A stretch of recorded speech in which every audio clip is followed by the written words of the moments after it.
Hello guys, नमस्ते everyone. कैसे हैं सब। आज हम पढ़ेंगे BHIC 134 यूनिट नंबर 8। इसका एक पार्ट पहले मैं आपको पढ़ा चुका हूँ, यूट्यूब पर अवेलेबल है, आप देख सकते हैं उसे। बचा हुआ पार्ट आज करेंगे अपन, जिसमें हम एक 20 नंबर का सवाल भी समझेंगे। तो शुरुआत करते हैं अपन। राष्ट्रवादियों द्वारा उपनिवेशवाद की आर्थिक आलोचना किस हिसाब से की जाती है। तो पहला पॉइंट इसमें लिखेंगे, भारतीय राष्ट्रवादियों ने भारत पर औपनिवेशिक आर्थिक प्रभाव की जमकर आलोचना की।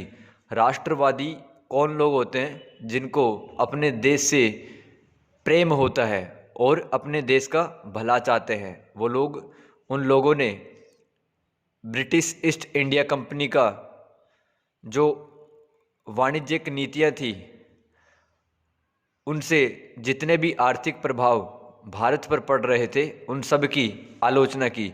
और इन राष्ट्रवादियों में कौन कौन शामिल थे? दादा भाई नौरोजी, महादेव गोविंद रानाडे, रोमेश दत्त आदि राष्ट्रवादी शामिल थे। नेक्स्ट पॉइंट, दादा भाई नौरोजी ने धन के निष्कर्षण सिद्धांत, इंग्लिश में इसको कहते हैं ड्रेन ऑफ वेल्थ, ये एक प्रकार की थ्योरी या एक प्रकार का सिद्धांत है, जो कि 2 मई 1867 को लंदन में ईस्ट इंडिया एसोसिएशन की बैठक में दादा भाई ने सबको बताया। उन्होंने कहा कि ब्रिटेन अपने शासन की कीमत पर भारत की संपत्ति को छीन रहा है। ईस्ट इंडिया कंपनी के कर्मचारी और गैर कानूनी रूप में भारत में लूट खसोट, संपत्ति का हस्तांतरण, विभिन्न प्रकार के भारत पर टैक्स थोपकर भारतीय संपत्ति को इंग्लैंड भेज रहे हैं। तो भारत के आर्थिक संसाधनों का और भारत की पूंजी को लगातार भारत से इंग्लैंड भेजा जा रहा था। अगर किसी इलाके में इस प्रकार की घटना लगातार होती है तो वहाँ पर एक समय में बर्बादी का माहौल छा जाएगा। और बंगाल एक समय पर आर्थिक रूप से समृद्ध क्षेत्र था, लेकिन ब्रिटेन की जो वाणिज्यिक नीतियां थी, ऐसा कहा गया कि दोआब क्षेत्र में तो सिर्फ भारतीय किसानों की हड्डियां ही बची। इंग्लैंड में भारत सरकार के शासन का खर्च भारत से लिया जाता था। राष्ट्रवादियों ने बताया कि विभिन्न रूपों में पूंजी व देश के संसाधनों के दोहन के कारण देश की आर्थिक दशा खराब हुई तथा भारत और इंग्लैंड के बीच में आर्थिक अंतर में वृद्धि हुई। एक तरफ भारत गरीब बनता जा रहा था और एक तरफ इंग्लैंड अमीर बनता जा रहा था। ठीक है, इस प्रकार की हमें असमानता दिखाई पड़ती है। राष्ट्रवादियों के अनुसार भारत के लघु एवं कुटीर उद्योगों को बर्बाद कर दिया गया। जितने भी शिल्पकार, दस्तकार, बुनकर, उनके जो उद्योग धंधे थे वो तहस नहस कर दिए गए। इस प्रक्रिया को अनऔद्योगिकरण के नाम से जाना जाता है। ब्रिटेन के द्वारा ब्रिटिश भारत में मुक्त व्यापार एवं व्यापार में हस्तक्षेप के कारण भारत में औद्योगिक ब्रिटिश की संभावनाओं को खत्म कर दिया गया।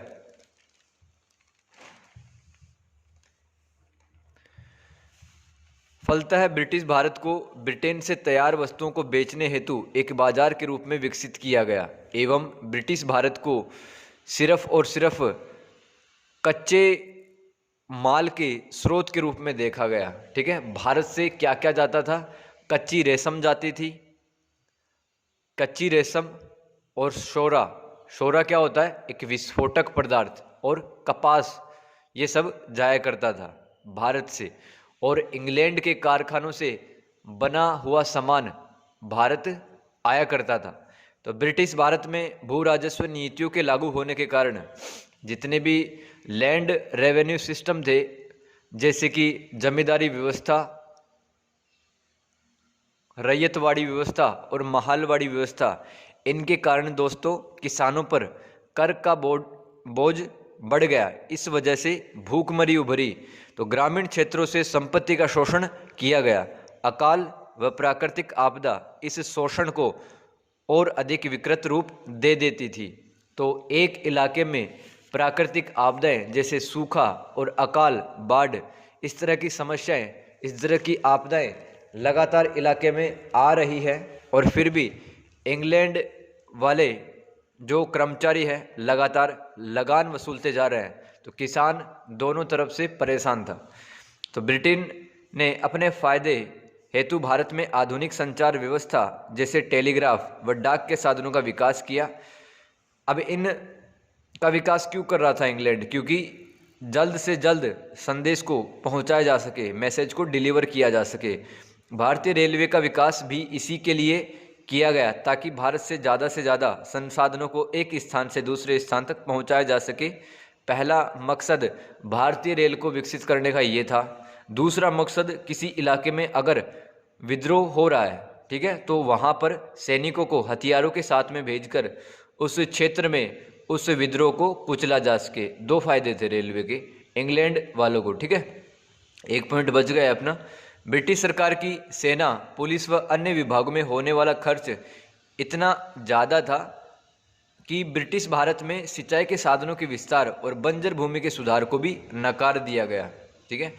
तो जितना भी पैसा सेना पर, पुलिस पर, अन्य विभाग के कर्मचारियों पर खर्च होता था, उनके जो सैलरी थी, उनके जो वेतन थे, बहुत ज़्यादा हुआ करते थे। और ये वेतन कहाँ से प्राप्त होते थे? भारत से, ठीक है। अब अपन पढ़ेंगे आज का most important question, very important question, ठीक है। एग्जाम में अगर सवाल आएगा तो इसी तरह से आएगा, एक 20 नंबर का सवाल, ठीक है। जैसे पहला अपन पढ़ेंगे औपनिवेशिक शासन के आर्थिक प्रभाव भारत पर क्या क्या पड़ते हैं। तो इसमें पहला अपन पढ़ेंगे अनऔद्योगिकरण। इसमें आप क्या लिखेंगे? अनऔद्योगिकरण क्या होता है? किसी भी देश में जो पहले से स्थापित व्यापार धंधे हैं उनका लगातार पतन होता चला जाता है। और औद्योगिकरण की प्रक्रिया इसके जस्ट विपरीत है। औद्योगिकरण की प्रक्रिया में उद्योग धंधे और नए लगाए जाते हैं, उद्योगों में नई नई तकनीकों का आविष्कार किया जाता है, ठीक है, ताकि वस्तुओं का उत्पादन ज़्यादा से ज़्यादा बढ़ सके। समझ गए? तो ब्रिटिश भारत में भारतीय उद्योगों का लगातार पतन हो रहा था, अर्थात देश में औद्योगिक क्रियाकलाप कम हो गए। फलतः पारंपरिक भारतीय उद्योगों का खात्मा हुआ। जो परंपरा वाले उद्योग थे, जैसे शिल्पकारी उद्योग, दस्तकारी उद्योग, ये सब खत्म हो गए।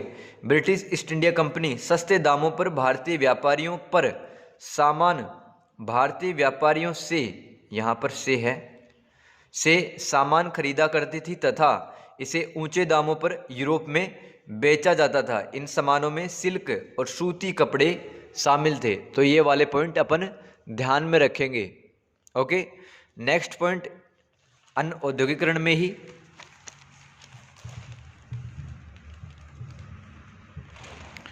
भारत में प्रारंभ में ब्रिटिश ईस्ट इंडिया कंपनी को व्यापार में भारतीय व्यापारियों तथा फ्रांसीसी व डच कंपनियों, मतलब नीदरलैंड की जो कंपनी थी उसको डच कंपनी कहा जाता था, इनसे कंपटीशन, इनसे प्रतिस्पर्धा मिली। तो जब सन 1600 ईस्वी में एक व्यापारिक कंपनी के रूप में ब्रिटिश ईस्ट इंडिया कंपनी की भारत में स्थापना हुई, ठीक है, तब जब भारत में किस किस से कंपटीशन मिला? भारत के व्यापारियों से, फ्रांसीसियों से और डच कंपनियों से इनको कंपटीशन मिला। तो अंग्रेजों के सामने ये एक मुख्य चुनौती या फिर आप कह सकते हो एक समस्या थी। तो इसलिए अंग्रेजों ने अन्य यूरोपियन कंपनियों को युद्धों में हराकर, ठीक है, जैसे आपको याद है पुर्तगालियों के साथ में उन्होंने युद्ध लड़े, डच के साथ में उन्होंने युद्ध लड़े और एंग्लो फ्रांसीसी वार सबको तो पता है ही, ठीक है। तो इन युद्धों की सहायता से अंग्रेजों ने भारत से फ्रांसीसियों, डचों और पुर्तगालियों को भारत से बाहर का रास्ता दिखा दिया तथा प्लासी का युद्ध कब हुआ था? 1757 में, और बक्सर का युद्ध 1764 ईस्वी में भारतीय राजाओं पर विजय हासिल करके भारत पर राजनीतिक विजय प्राप्त कर ली, ठीक है। राजनीतिक विजय क्या होती है कि उस इलाके में आप स्वतंत्र रूप से अपना व्यापार भी कर सकते हो और वहाँ के लोगों पर शासन भी कर सकते हो, ठीक है। इसका मतलब ये है राजनीतिक विजय का, पॉलिटिकल विन का। परिणाम स्वरूप अंग्रेजों को बंगाल, बिहार व उड़ीसा की दीवानी पर अधिकार प्राप्त हो गए। तो पहले तो मुगल सम्राटों को एक साल में पैसा देना पड़ता था। जैसे सूरत के लिए अंग्रेजों को एक साल में मुगल सम्राट को 5,000 रुपये देने पड़ते थे, और बंगाल में व्यापार करने के लिए एक साल में इनको 3,000 रुपये सालाना देना पड़ता था। तो ये भी एक प्रॉब्लम ही थी अंग्रेजों के लिए। तो अंग्रेजों ने अब इसका परमानेंट इलाज कर दिया, राजाओं को ही हरा दिया। ठीक है, अब उस इलाके में जब व्यापार करेंगे तब किसी भी राजा को ये लोग, अंग्रेज लोग पैसा नहीं देंगे। इंग्लिश कंपनी व उसके कर्मचारी बंगाल में अच्छी किस्म का कपड़ा खरीदकर उन्हें यूरोप में महंगा बेचते थे। भारतीय शिल्पकारों को कम काम के बदले कम पैसे दिए गए। तो कम पैसे देंगे तो क्या होगा, शिल्पकारों का शोषण होगा, और तथा उनके आर्थिक रूप से हालात कमज़ोर हो गए। तो उनको कम दामों में सामान बनवाया गया, मजदूरी कम दी गई। कुछ शिल्पकारों ने तो अपना पैसा ही बदल दिया। क्या बदल दिया? पैसा। पैसा का मतलब होता है बिजनेस ही बदल दिया। अब वो लोग खेती में आ गए, तो भारतीय खेती पर भी दबाव बढ़ा। नेक्स्ट पॉइंट, इंग्लिश कंपनी ने भारतीय उद्योगों में पूंजी निवेश नहीं किया, वह तकनीकी रूप से संसाधनों की भी व्यवस्था नहीं की, जिसकी वजह से भारतीय हस्तशिल्प उद्योग, जिसको हैंडलूम इंडस्ट्री भी कहते हैं, वो तहस नहस हो गए। तो किसी भी उद्योग को विकसित करने के लिए वहाँ पर इन्वेस्टमेंट की ज़रूरत होती है, और नई नई टेक्नोलॉजी की भी ज़रूरत होती है। अंग्रेज़ों ने ना तो कोई पूंजी लगाई, ना तो कैपिटल इन्वेस्टमेंट किया, और न ही तकनीकी रूप से कोई भी मशीन का व्यवस्था किया भारतीय उद्योगों में। इंग्लैंड में 18वीं शताब्दी के अंत में औद्योगिक क्रांति हुई, फलतः भारतीय शिल्पकार इस प्रतियोगिता में पिछड़ गए। भारत से जो कपड़े विदेशों में जाते थे उनकी संख्या में कमी आई। तो पहले भारतीय कपड़ों की बहुत ज़्यादा डिमांड थी, क्योंकि हाथ से बनाते थे अपन। लेकिन जब इंग्लैंड में औद्योगिक क्रांति, इंडस्ट्रियल रिवॉल्यूशन हुआ, तब दुनिया में इंग्लैंड का सामान ज़्यादा बनने लगा, क्योंकि वो संख्या में भी ज़्यादा था और मशीनों से बन रहा था। ठीक है, तो 1813 के बाद भारत का बाजार विदेशी वस्तुओं से भर गया, क्योंकि अब इंग्लिश कंपनी के साथ साथ ब्रिटेन के कर्मचारी भी आयात निर्यात कर सकते थे। तो पहले तो सिर्फ ब्रिटिश ईस्ट इंडिया कंपनी व्यापार कर रही थी, कंपनी के कर्मचारी कोई भी व्यापार नहीं कर सकते थे। लेकिन 1813 के बाद में इनको भी छूट मिल गई। तो कंपनी के जो व्यापारी है उनका जो सैलरी होता था बहुत कम होता था। तो कमाई के कारण उन्होंने भी अपने जो व्यापार है उसको आगे बढ़ाया। रमेश चंद्र दत्त और मदन मोहन मालवीय ने भारतीय औद्योगिक आयोग को पत्र लिखकर कहा, 1860 में ब्रिटेन से आयातित वस्त्रों का मूल्य 96 लाख स्टर्लिंग व 1900 में बढ़कर 27 करोड़ स्टर्लिंग हो गया।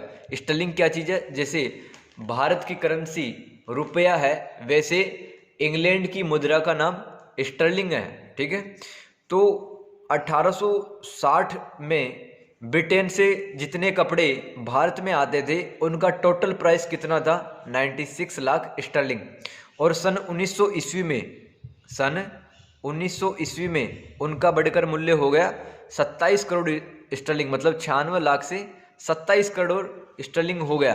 तो आप कह सकते हैं कि औद्योगिक क्रांति के फलस्वरूप कारखानों में जल्दी जल्दी कपड़े बनने लगे। ठीक है, तभी तो भारत के बाज़ार में इंग्लैंड से बनी हुई वस्तुएं और वस्त्र, इनकी संख्या ज़्यादा हो गई। ठीक है, अब नेक्स्ट पॉइंट देखिए आप। एक अंग्रेज इतिहासकार का नाम है मॉरिस। मॉरिस ने क्या कहा है? मॉरिस ने कहा है, विरोध किया है एक्चुअली। देखो, मदन मोहन मालवीय और रमेश दत्त ने तो कहा है कि भारत का बाजार इंग्लैंड के वस्तुओं से भर गया। ठीक है, ये एक अच्छी बात नहीं थी, क्योंकि भारतीय शिल्पकार, दस्तकार, बुनकर इससे बेरोजगार हो गए। लेकिन मॉरिस कहता है कि भारत में लगातार जनसंख्या वृद्धि हो रही थी और भारतीयों की आदतों में भी बदलाव हो रहा था। जैसे अपन आज देखें तो हमारी आदतों में भी बदलाव किस तरह से हुआ है। आज से 20 साल पहले जब हम कोई दुकान पे जाते थे, हमारे पास में चॉइसेस लिमिटेड हुआ करती थी, ठीक है। जैसे कोई साबुन खरीदना है, तेल खरीदना है, तो उस किराना की दुकान पर, जनरल स्टोर पर भी कुछ लिमिटेड आइटम्स ही रखे होते थे, हमें उनमें से ही लेना होता था। लेकिन आजकल बड़े बड़े शॉपिंग मॉल खुल चुके हैं, हमारे पास में काफ़ी सारे चॉइसेस अवेलेबल हैं। तो हमारी आदतों में बदलाव हुआ है, जिसके कारण उपभोक्तावाद, ठीक है, उपभोक्तावाद, ज़्यादा से ज़्यादा चीज़ें भोगने की जो प्रवृत्ति है उसका नाम उपभोक्तावाद रहता है। तो हमारी आदतों में बदलाव हुआ और जनसंख्या वृद्धि हुई, तो पॉपुलेशन बढ़ने से किसी भी क्षेत्र की जो खाद्यान्न आवश्यकता रहती है वो बढ़ जाती है, ठीक है। तो इसलिए ब्रिटेन से लगातार वस्तुओं की जो संख्या है वो बढ़ती जा रही थी। आई होप आप समझ गए होंगे। 1809 और 13 के में जितने व्यक्ति भारत में उद्योगों में कार्यरत थे, 1809 और 1813 के बीच में उनकी संख्या घटकर आधी रह गई। आधी क्यों रह गई? क्योंकि जो ब्रिटिश ईस्ट इंडिया कंपनी थी वो कम दाम पर भारतीय शिल्पकारों से, भारतीय बुनकरों से, दस्तकारों से मजदूरी करवाया करती थी, सामान बनवाती थी। तो उन्होंने अपना धंधा ही छोड़ दिया, अब वो लोग खेती में आ गए। तो उद्योगों में जो लोग लगे थे उनकी संख्या अब कम हो गई, वो घट के आधी हो गई। तो 1901 में अर्थात भारतीय बुनकरों, शिल्पकारों ने अपना पैसा बदल लिया और कृषि क्षेत्र में काम करने लग गए। फलता है कृषि पर दबाव बढ़ा। तो किसी एक खेत में पहले सपोज करो 10 लोग काम करते थे, अब उसी खेत में कितने लोग काम करेंगे डियर? उसी खेत में पहले से ज़्यादा लोग काम करेंगे। ओके। तो भारतीय सामाजिक संदर्भ में, मतलब अगर भारतीय सामाजिक संदर्भ की बात की जाए तो उसमें शिल्पकारी के व्यापार में पतन होने के कारण जो महिलाएं थी, यहाँ पे महिलाएं लिखेंगे। अब महिलाएं किस में लग गई? फिर घरेलू कामकाज में, डोमेस्टिक वर्क्स में लग गई और खेतीबाड़ी में लग गई, क्योंकि भारतीय शिल्पकारी उद्योग लगातार पतन की तरफ बढ़ता चला जा रहा था। नेक्स्ट पॉइंट लिखेंगे, पुरुष कार्य शक्ति में 1881 में 65% थी। देखो डेटा अगर याद रहता है बहुत अच्छी बात है, लिख के आते हैं, इम्प्रेशन बहुत अच्छा पड़ेगा और अन्य स्टूडेंट्स की अपेक्षा आपके मार्क्स ठीक आएंगे। तो 1881 में बात करें, 1881 में बात करें तो कृषि के क्षेत्र में 65% आदमी लगे हुए थे। लेकिन 1931 में आदमियों की संख्या कृषि क्षेत्र में 72% हो गई, ठीक है। ये अपने को ध्यान से समझना है, मतलब पहले 65 लोग लगे हुए थे, 65 आदमी, अब 72 आदमी 100 में से। तो ऐसा क्यों हो रहा था? क्योंकि जो भारतीय शिल्पकार थे, बुनकर, दस्तकार थे, बेरोजगार हो गए, अब वो खेती की तरफ आने लग गए। साम्राज्यवादी समर्थकों के अनुसार, साम्राज्यवादी समर्थक कौन होते हैं? जो कि इंग्लैंड के शासन को सही ठहराते हैं। उनके अनुसार भारत का अनऔद्योगिकरण तो हुआ, लेकिन साथ ही भारत ने कृषि क्षेत्र के उत्पादन में विशेषज्ञता हासिल कर ली, जो कि भारत और इंग्लैंड दोनों के लिए अच्छा था। अब भारतीय किसानों को तिलहन, गन्ना, कपास, नील की खेती, जूट, चाय, कॉफ़ी, इस प्रकार की जो खेती है बड़े स्तर पर करने आने लग गई, ठीक है। तो पहले उत्पादन नहीं होता था फसलों का इतना, पहले तो सिर्फ खाद्यान्न फसल जैसे गेहूं, चावल, बाजरा ये सब उगाते थे भारतीय किसान। लेकिन अब तो कैश क्रॉप्स, ठीक है, जो नगदी फसल होती है ना, कैश क्रॉप्स, वो भी उगाने लगे अब। तो इंग्लैंड के लिए अच्छा था और भारत के लिए भी अच्छा था। भाई इंग्लैंड तो सामान भेज रहा था लगातार, इंग्लैंड के तो अच्छा था ही, लेकिन भारत के लिए अच्छा क्यों था? क्योंकि भारतीय किसानों ने अब विशेषज्ञता हासिल कर ली, ठीक है। मतलब ये लोग एक्सपर्ट हो गए वाणिज्यिक फसलों को लगाने के लिए, भारत के किसान। तो डियर नेक्स्ट पॉइंट देखते हैं। भारत में अब सरकारी कामकाज हेतु कागज भी इंग्लैंड से मंगवाया गया, जिससे भारतीय कागज उद्योग को भी धक्का लगा।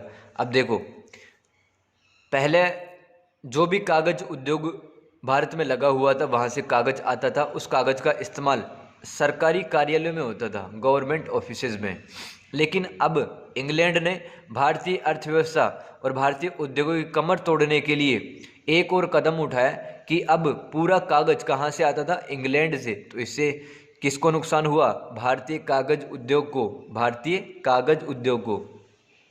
नेक्स्ट पॉइंट लिखेंगे, देखो ये सारे पॉइंट है ना अपन इस पॉइंट में लिख रहे हैं अनऔद्योगिकरण में, ठीक है। पेपर में सवाल आएगा, औपनिवेशिक शासन के आर्थिक प्रभावों को स्पष्ट कीजिए 20 नंबर का, उसमें पहला पॉइंट अनऔद्योगिकरण वही चल रहा है अपना भी। तो भारत बेहतर किस्म के लोहे और इस्पात के उत्पादन के लिए प्रसिद्ध था, किंतु ब्रिटेन से लोहे के उपकरणों के आयात के कारण यह उद्योग भी बुरी तरह से प्रभावित हुआ। तो भारत के अनेक उद्योग ब्रिटिश ईस्ट इंडिया कंपनी की वाणिज्यिक नीतियों के कारण प्रभावित हुए। अब सेकंड पॉइंट पढ़ते हैं, औपनिवेशिक शासन में अकाल। तो अकाल एक प्राकृतिक आपदा है, जिस भी इलाके में पड़ता है उस इलाके के लोग व्यापक स्तर पर, बड़े स्तर पर प्रभावित होते हैं। अब बात करते हैं भारत में 19वीं शताब्दी में अकाल के कारण 52 लाख व्यक्तियों की मृत्यु हो गई और 29.7 करोड़ लोग अकाल से प्रभावित हुए। ये डेटा आपको याद रखना है, ठीक है। अब नेक्स्ट पढ़ते हैं,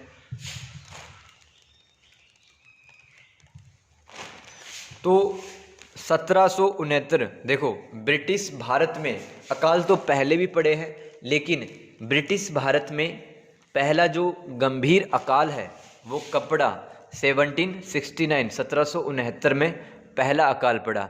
तो कंपनी ने राहत के लिए, मतलब रिलीफ के लिए कोई भी कदम नहीं उठाए ताकि जो पीड़ित व्यक्ति थे अकाल से उनकी कोई मदद पहुंचाई जा सके। अब देखो एक तरफ तो अकाल से निपटने के लिए कोई कदम नहीं उठा रही थी ब्रिटिश ईस्ट इंडिया कंपनी, ठीक है। एक और काम कर लिया इन्होंने, चावल को खरीदा भारतीय किसानों से और उसको सस्ते दाम पर, महंगे दाम पर उसको बेच दिया। तो अपना सिर्फ मुनाफा कमा रहे थे अब भी किसानों से। तो 1860 में देखो, जब 1857 की क्रांति हुई तब भारत में ताज शासन की स्थापना हो चुकी थी। मतलब अब ब्रिटेन की संसद प्रत्यक्ष रूप से नियंत्रण रखेगी भारत पर। तो ताज शासन के अधीन भीषण अकाल से निपटने हेतु एक कमीशन का मतलब आयोग होता है, ठीक है। तो आयोग बिठाया गया 1860 में, पहला आयोग, परंतु भविष्य के लिए कोई वांछित कदम नहीं उठाए। तो इस आयोग में भी अकाल से निपटने के लिए कोई स्थायी रणनीति नहीं बनाई गई। इस प्रकार के कुल 6 आयोग बने हैं, ठीक है। देखो ये पहला आयोग कब बना था, 1860 में, याद रखेंगे। इस प्रकार के कुल कितने कमीशन बने हैं, 6 आयोग बने हैं, ध्यान रखना। परंतु आप कह सकते हैं कि अंग्रेजों की अकाल नीति असफल साबित हुई और इस नीति के मूल में उनकी धन लोलुपता, मतलब पैसा ज़्यादा से ज़्यादा कमाने की इच्छा, और स्वार्थपरता, मतलब वो स्वार्थी भाव से भारत में काम कर रहे थे, तथा भारतीय किसानों के प्रति अत्याचार प्रवृत्ति ही दिखाई देती है। मतलब जो अकाल नीति है उसमें सिर्फ उनकी धन लोलुपता, स्वार्थपरता और किसानों के प्रति अत्याचार प्रवृत्ति दिखाई पड़ती है। आई होप यहाँ तक सब क्लियर हुआ होगा। नेक्स्ट पॉइंट पढ़ते हैं अपन, कृषि का वाणिज्यिकरण। अब देखो खाद्यान्न फसलों जैसे गेहूं, चावल, मक्का, बाजरा आदि के उत्पादन में बढ़ोतरी नहीं हुई, जबकि गैर खाद्यान्न फसलों जैसे चाय, कॉफ़ी, जूट, नील, कपास, और भी लिख सकते हैं तिलहन, तंबाकू आदि का उत्पादन और मांग बढ़ी, क्योंकि अंतर्राष्ट्रीय बाजार में गैर खाद्यान्न फसलों की औद्योगिक मांग व कीमत लगातार बढ़ती जा रही थी। अब देखो पहले जो भारतीय किसान था वो खुश था। क्यों खुश था? क्योंकि जितना भी उत्पादन होता था अपने परिवार के लिए और खुद के पेट भरने के लिए वो रख लेता था। बचा हुआ जो माल है वो बाजार में बेचकर कुछ मुनाफा भी कमा लेता था। इस तरह से भारतीय किसान की ज़िंदगी चल रही थी ठीक ठाक। लेकिन जब ब्रिटिश ईस्ट इंडिया कंपनी ने अपनी वाणिज्यिक नीति के तहत भारतीय किसानों से कहा कि आप खाद्यान्न फसल मत उगाओ, आप उगाओ जूट, कपास, चाय, नील, तिलहन, तंबाकू, गन्ना, ये सब उगाओ। अब भाई कपास को तो कोई खा नहीं सकता है, तो भारतीय किसानों के पास में खाने के दाने तक नहीं रहे। अब इंग्लैंड ऐसा क्यों कर रहा था कि गैर खाद्यान्न फसलें उगवा रहा था भारतीय किसानों से? क्योंकि अंतर्राष्ट्रीय बाजार में इन वस्तुओं की डिमांड बढ़ रही थी और पैसा भी ज़्यादा मिलता था। अब बात करते हैं 1860 और 64 के दौरान अमेरिका में क्या चल रहा था? गृह युद्ध, इसको सिविल वॉर भी कहते हैं, ठीक है, के कारण कपास की विश्व आपूर्ति में गिरावट आई। तो पहले अमेरिका से कपास पूरी दुनिया में जाता था, लेकिन गृह युद्ध चलने के कारण इस देश में अशांति की जो स्थिति है वो उत्पन्न हुई। अतः ब्रिटिश ईस्ट इंडिया कंपनी की निगाहें गई भारत की तरफ और भारत में कपास की अधिक खेती करवाई गई ताकि कपास का भारत से अधिकतम निर्यात हो सके, भारत को बाहर भेजा जा सके, कपास को भारत से बाहर भेजा जा सके। इस कपास के व्यापार में शहर के थोक व्यापारियों एवं दलालों को, दलाल कौन होते हैं? मीडिएटर, मध्यस्थ लोग, सिर्फ उन्हीं को फायदा मिला। तो जो गरीब किसान थे वो खाद्यान्न फसल कम उगा पाए, ठीक है, कम उगा पाए जो गरीब किसान थे, है ना। और गरीब किसान महाजन के पास में भी जाता था, उससे पैसा लेता था और अपनी ज़मीन गिरवी रखता था, अपनी वस्तुएं, अपनी मवेशी गिरवी रखता था, समय पर चुका नहीं पाता था और महाजन के वो ऋण जाल में, डेब्ट ट्रैप में फंस जाता था।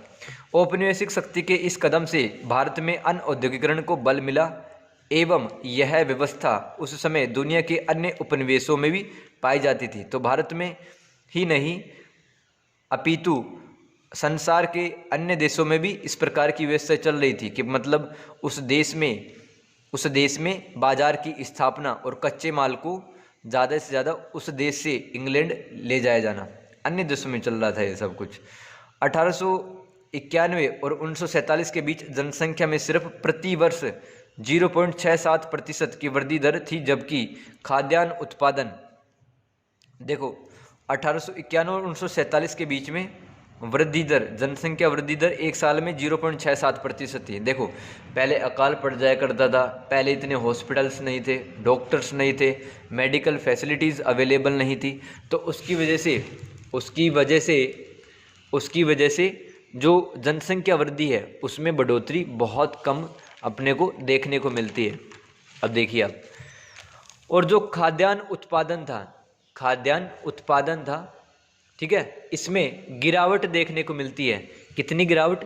0.18% की गिरावट। मतलब गेहूं, चावल, बाजरा ये अब कम उगा रहे थे भारत के किसान। अंतिम पॉइंट पढ़ते हैं इसमें कि उपनिवेश के आर्थिक प्रभाव भारत पे क्या क्या पड़े। इसमें अंतिम पॉइंट, वाणिज्यीकरण के कारण ग्रामीण समाज पर प्रभाव, मतलब भारत के जो समाज है, भारत के जो गरीब किसान हैं उन पर क्या प्रभाव पड़ता है। तो इंग्लिश कंपनी ने कृषि के वाणिज्यीकरण, जो इंग्लिश कंपनी का जो वाणिज्यीकरण था ना, उसने कृषि का वाणिज्यीकरण कर दिया। मतलब पहले तो खाने की जो गेहूं, चावल, बाजरा ये सब उगा रहे थे, अब उनसे नील, बाजरा, कपास, तिलहन, तंबाकू ये सब उगवाने लगे अंग्रेज। इसको कहते हैं कृषि का वाणिज्यीकरण, ठीक है डियर। अब इस व्यवस्था ने सूदखोरी को जन्म दिया। अब ये सूदखोरी क्या होती है? देखो, जब गांव के महाजन से, गांव के सेठ से उच्च ब्याज दर पर अगर ऋण लिया जाता है, लोन लिया जाता है, तो इस अनैतिक व्यवस्था को सूदखोरी कहा जाता है। प्राचीन काल से भारत में सूदखोरी की व्यवस्था चली आ रही है, आज भी ये व्यवस्था प्रचलन में। तो ग्रामीण किसानों की आर्थिक स्थिति खराब हो गई क्योंकि किसानों को महाजनों ने उच्च ब्याज दर पर ऋण दिया, ठीक है। महाजन भी किसानों का खून चूसते थे और ऊंची ब्याज दर पर, हाई इंटरेस्ट रेट पर उनको लोन दिया। भू राजस्व के भुगतान हेतु, मतलब जो व्यवस्था चल रही थी यहाँ पर महालवाड़ी, रैयतवाड़ी और स्थायी बंदोबस्त। भाई किसानों को पैसे भी तो देने पड़ते थे अंग्रेजों को अपनी ज़मीन पर जो भी वो लोग उगा रहे हैं, ठीक है। तो भू राजस्व के भुगतान हेतु भारतीय किसानों की महाजनों पर आश्रितता, मतलब डिपेंडेंसी बढ़ गई। अब बार बार जब भी पैसों की ज़रूरत पड़ती थी भारतीय किसान महाजन के पास में जाता था। और महाजन एक और काम करता था, मैनचेस्टर से आयातित वस्त्रों का एक प्रमुख एजेंट भी था। मैनचेस्टर एक इंग्लैंड का शहर का नाम है जहाँ पर कपड़ों का धंधा चलता था, ठीक है। वहाँ से कपड़े भारत में आते थे और भारत में इसका एजेंट कौन था? महाजन। तो गरीब किसान महाजन के लिए गए ऋण से फसलों के बीज की खरीदारी करता था, परिवार के जो डेली खर्चे होते हैं वो पूरे करता था, तथा आजीविका हेतु अपना जीवन चलाने के लिए वो पैसा काम में लेता था।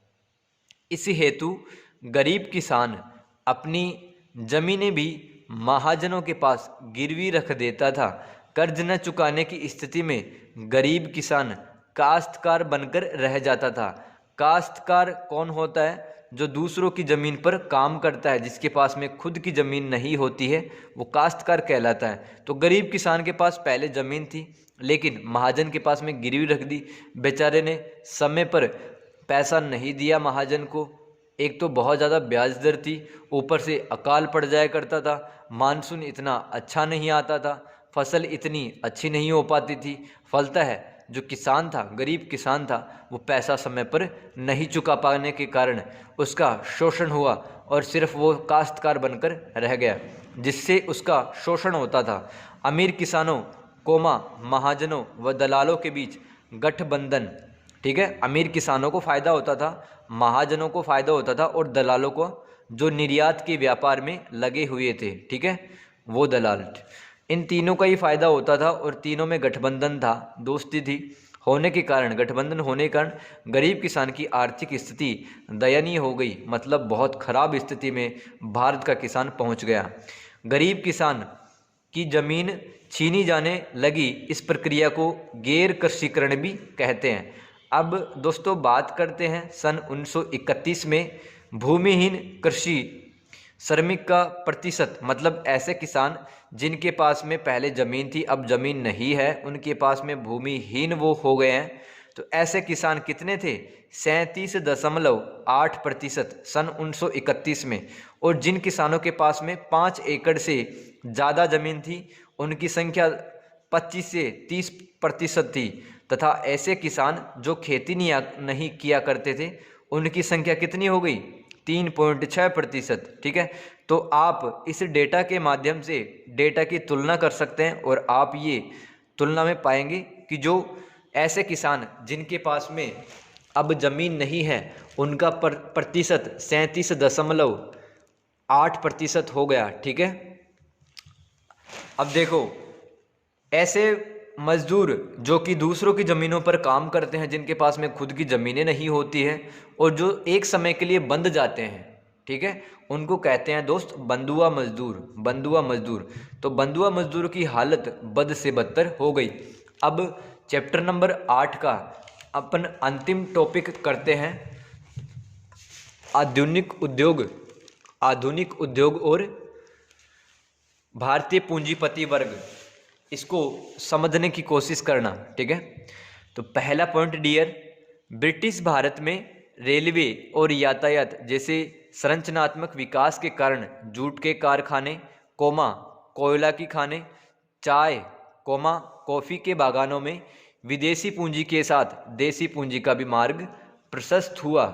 तो ये बात की जा रही है 1920 के बाद में, ठीक है। कुछ भारत के पूंजीपति भी थे, कुछ भारत के बिजनेसमैन भी थे, उन्होंने अपना पैसा अलग अलग क्षेत्रों में लगाया, ठीक है।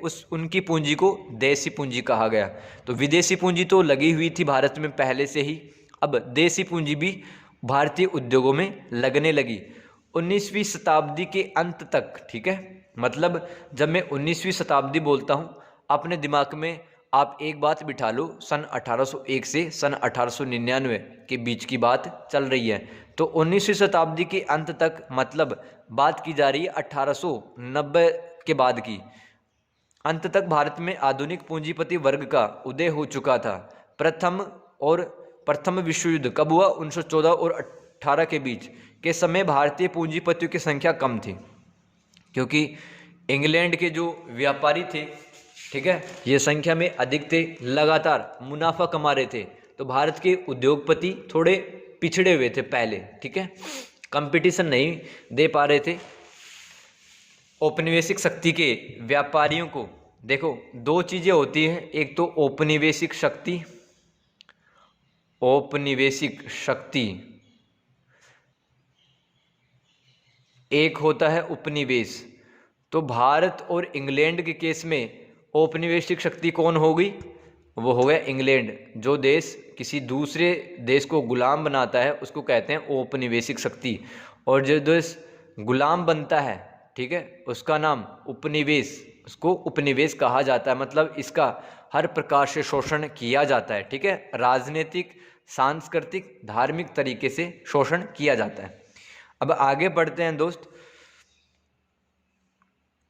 19वीं शताब्दी के अंत तक भारत में आधुनिक पूंजीपति वर्ग का उदय हो चुका था। प्रथम विश्व युद्ध के समय भारतीय पूंजीपतियों की संख्या कम थी, लेकिन उद्योगों में उनका पूंजी निवेश ठीक ठाक था। मतलब वो संख्या में भले ही कम थे, लेकिन ठीक ठाक इन्वेस्टमेंट वो अलग अलग उद्योगों में कर रहे थे। ओके,